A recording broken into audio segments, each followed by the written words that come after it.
The Crestwood Cadets getting ready for their week one matchup against MFL Marmac. This Crestwood Cadet Coach Conversation brought to you by Wilson Custom Tree Service. Head Coach Justin Denner joining us. And Coach, what's pleased you the most about the guys in camp to this point? Um, we've got a really experienced group coming back. And so the tempo and energy and effort has been really high for us to start. There's a kind of a sense of urgency there. They know what they need to do to get themselves ready to go. And so our first going into the scrimmage last week, we were really kind of itching to go against somebody else. We were really sick and tired of going against each other, and it got to that point where we had to kind of tone things back, and that scrimmage was exactly what we needed, and doing some good things from there. So I'm really excited with the experience we got coming back, and they're doing a great job for us. You touched on it. You went over to Charles City. You saw someone besides yourself last Friday night. What were your takeaways from that scrimmage after looking at the film? Yeah, I felt we did what we were hoping to do, right? There was some things, some question marks that we had with some personnel things that we were trying to get hammered out.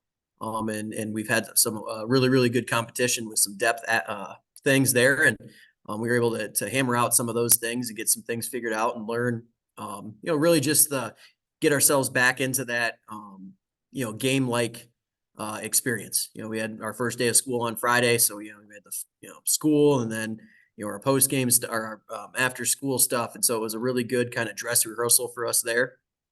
And really just kind of solidified some things we already knew, but then answered some questions for us that we knew we had to get answered. And when it comes to that experience that you got coming back, what does that allow you to do in a preseason camp that when you don't have as much of experience, you may not have the opportunity to do?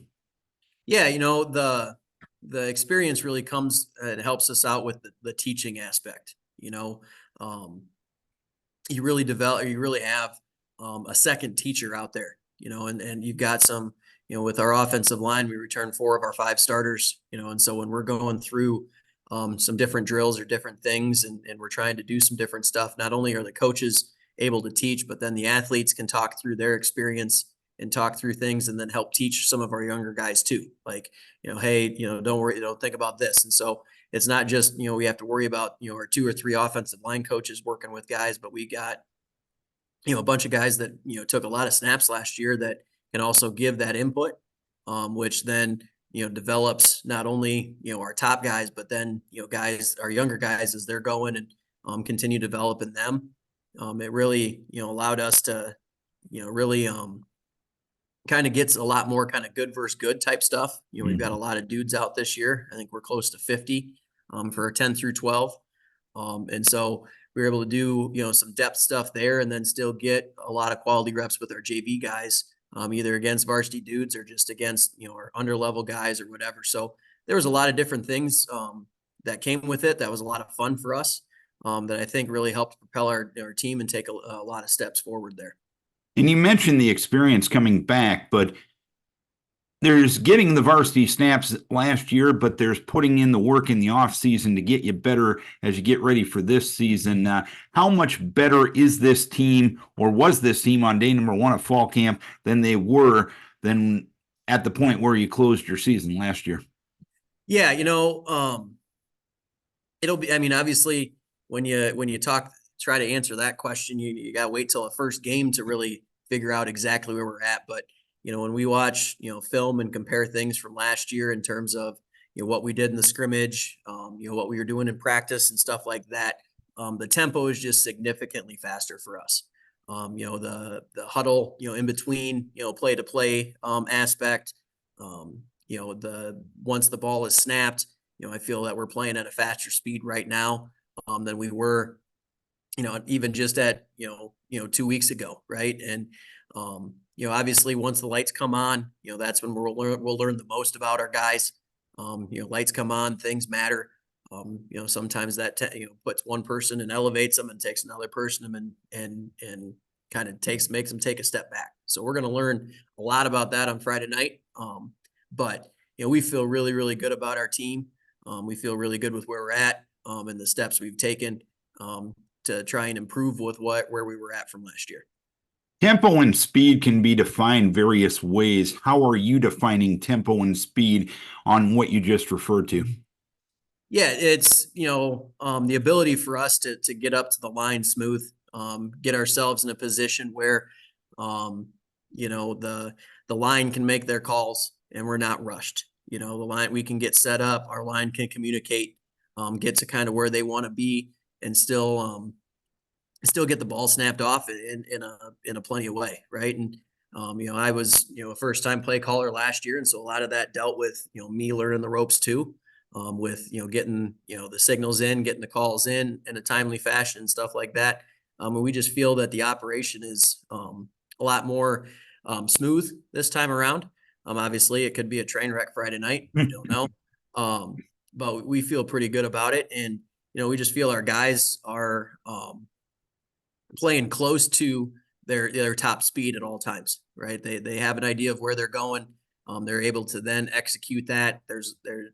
They can do their thinking in between plays, and once the ball is snapped, then it becomes reaction. And that's something that we didn't really have last year till near the end of the year, where everybody was still kind of ball was snapping and we were still kind of thinking about different things here and there. So I feel really, really good about that. And our guys have done, the work that's needed to be done to put themselves in that situation. Now we just got to make it work on Friday night.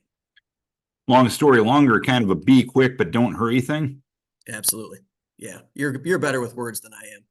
Well, you're better coaching football than I am, so let's stick to the roles that we have. But anyway, MFL Marmac coming to town Friday night. Obviously, a great season for them, being 1A runners-up last year. A different look of a team a little bit, but I'm guessing their style probably won't change a lot. Is that what you're expecting? Yeah, absolutely.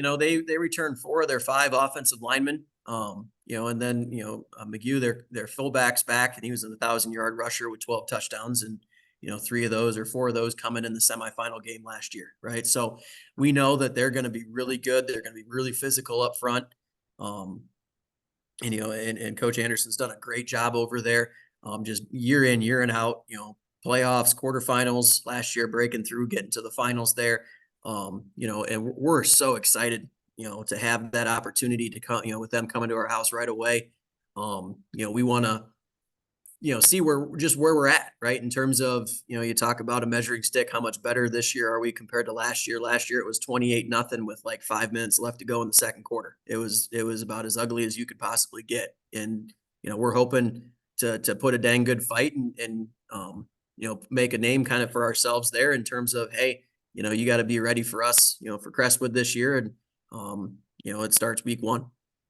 All right, Coach, here ought to be a great ball game in Cresco on Friday night between 2 quality opponents. Keep your kids healthy. We wish you best of luck. Thank you. Go Cadets. Justin Denner, head coach of the Crestwood Cadets, brought to you by Wilson Custom Tree Service.